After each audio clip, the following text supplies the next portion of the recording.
During the rearmament of the Luftwaffe in the early 1930s, the need arose for new aircraft to fulfill roles that were still largely unexplored. Henschel began the development of the HS-124 under the guidance of engineer Friedrich Nikolaus, who, in the hope of securing military contracts, adapted it into 3 configurations: fighter, heavy fighter, and fighter bomber. The Air Ministry approved the prototypes. Henschel felt ready to challenge Messerschmitt.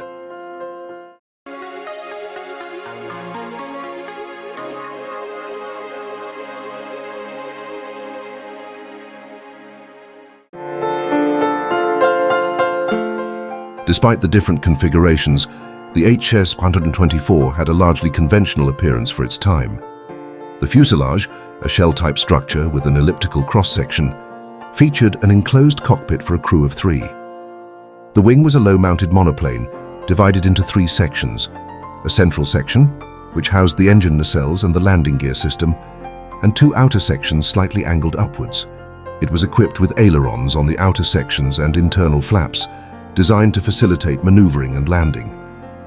The landing gear was of a bicycle type, fitted with hydraulic brakes, with retractable front wheels.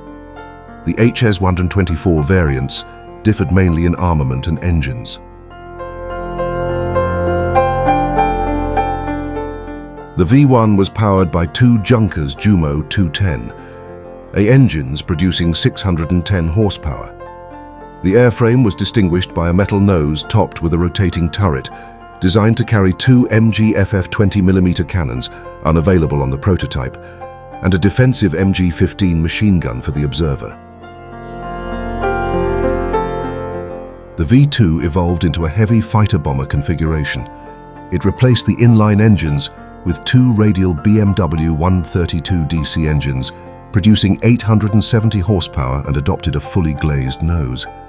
The offensive load increased to 600 kilograms of bombs, with defensive armament consisting of a pair of MG-15 machine guns.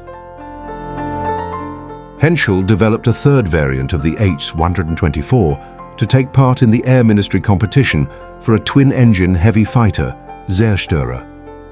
The design featured a solid nose armed with 2 MG-FF cannons and 2 machine guns, while the total bomb load, including both the internal bay and external mounts, reached approximately 1,000 kilograms. However, the competition was won by the Messerschmitt Bf 110. With the rivals' victory, the entire HS-124 program was abandoned. The 3rd prototype was never built, and work on the first 2 aircraft was definitively halted. For Henschel, the HS-124 represented an immediate challenge, facing established companies such as Messerschmitt and Focke-Wulf. The defeat in the competition highlighted how difficult it was to establish oneself in a highly competitive market, and how entering the aviation industry demanded experience, resources, and tight deadlines.